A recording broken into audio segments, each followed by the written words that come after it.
The Google Pixel 9 series, expected to be officially unveiled on August 13, 2024, and early hands-on videos, such as those shared on TikTok, provide a comprehensive look at the Pixel 9 series, highlighting the sleek design and camera configurations. The Pixel 9 Pro XL, in particular, showcases a polished look with a periscopic lens and temperature sensor. Before we continue, please subscribe.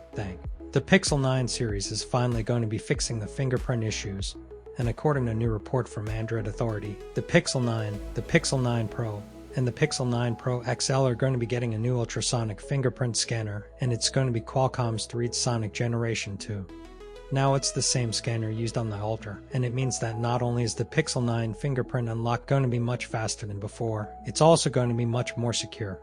Next up, we've got not just one, but multiple hands-on videos of both the Pixel 9 and the Pixel 9 Pro XL, thanks to a TikTok channel by the name of Pixel Unpacking. Now the first video shows the Pixel 9 Pro XL outside in the sunlight, and we then get a peek at the camera app showcasing us the different levels of zoom and confirming up to a 3x zoom. We then get a look at the Pixel 9 next to the Pixel 8, and this highlights the big changes to the rear of the phone.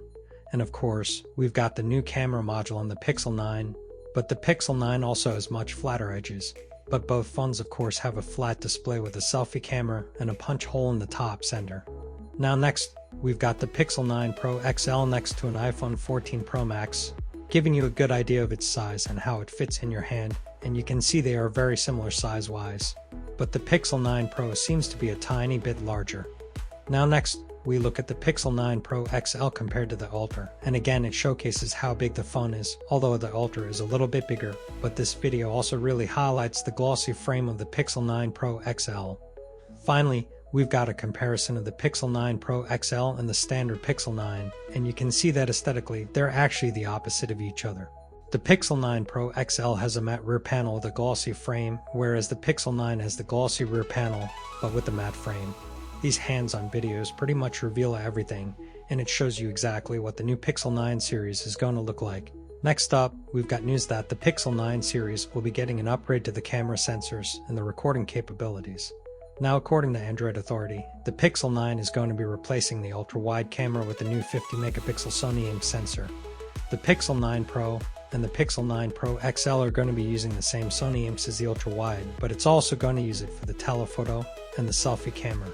And Google are also going to be retaining the thermometer for the Pro models, though I have to say I didn't even use it once on the previous Pixels. Now, the official launch event has already been announced by Google, thanks to the new launch trailer, and it confirms that the new Made by Google event is going to be held on the 13th of August at 10 a.m.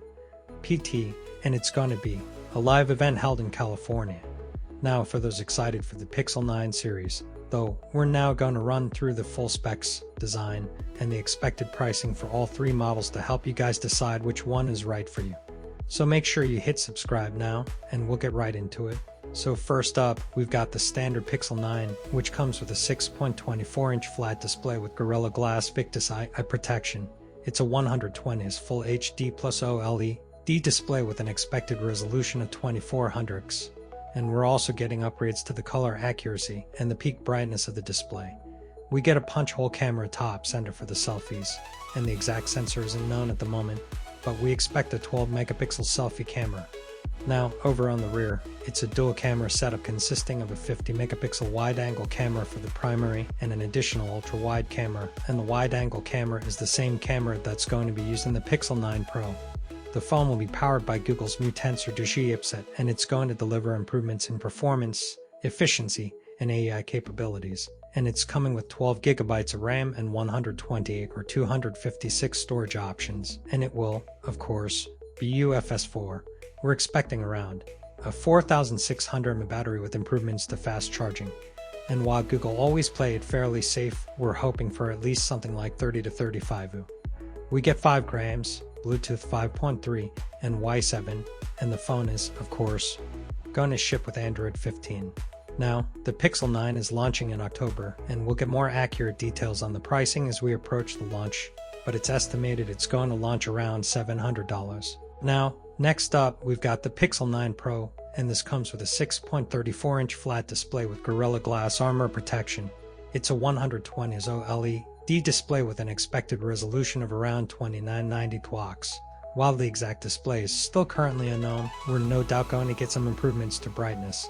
We'll, of course, be getting improvements to the color accuracy as well as the peak brightness of the display.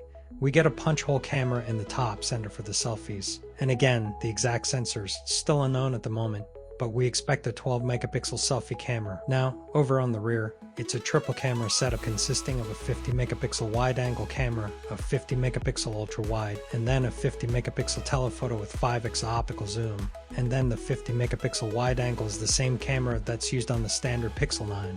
Now, the phone is powered by Google's new Tensor chipset, and this is going to bring improvements in performance, efficiency, and the AI capabilities. And it's coming with 16 gigabytes of RAM and up to 1 TB storage, which will, of course, be UFS 4.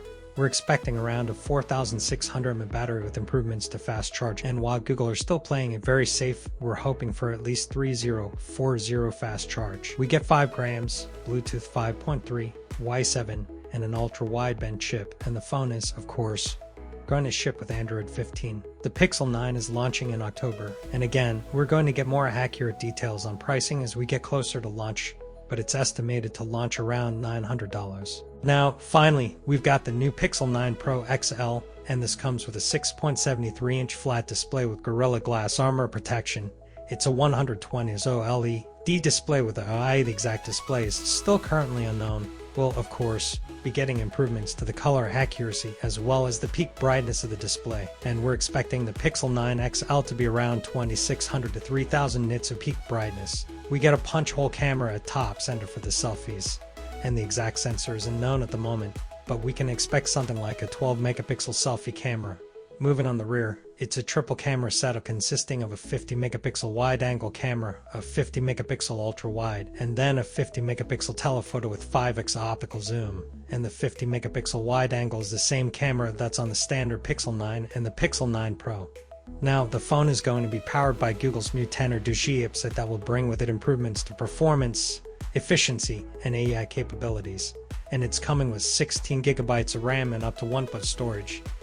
And this will be UFS 4. We're expecting around a 5100 mAh battery with improvements to fast charging as well. And again, because Google Play very safe, it's hard to guess, but we're really hoping for at least 40 fast charging.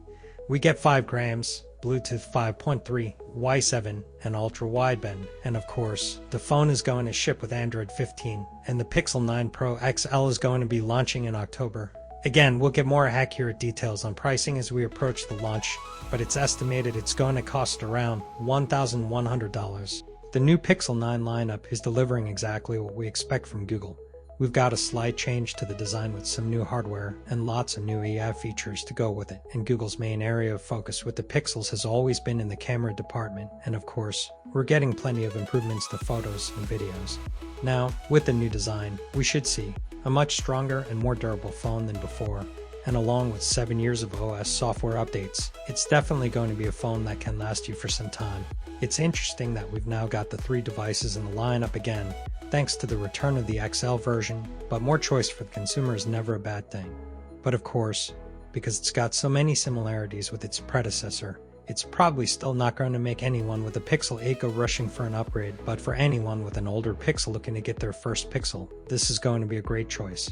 Now, Google has never been good at keeping any leaks a secret, so it's not going to be long until we've got the full unboxing for all 3 models of the phone. And of course, as soon as anything like that comes in, I'm going to be sharing it straight away, so make sure you subscribe so you don't miss a thing in the future.